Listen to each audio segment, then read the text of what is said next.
चाडबाडमा सम्झेर मनको टुक्क दुख्छ होला।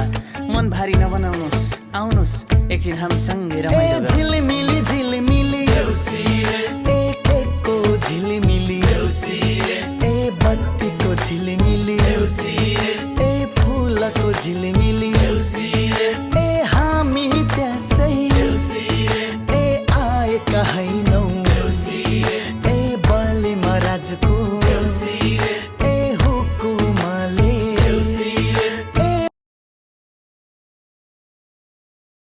लो बाटो ए लड्दै पड्दै ए केराको थम्बा ए साथीभाइ जम्मा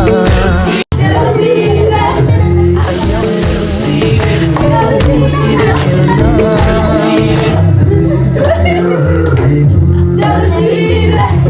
देउसी भैली खेल्नु हेर कति राम्रा नानी बाबुहरू कति राम्रो गा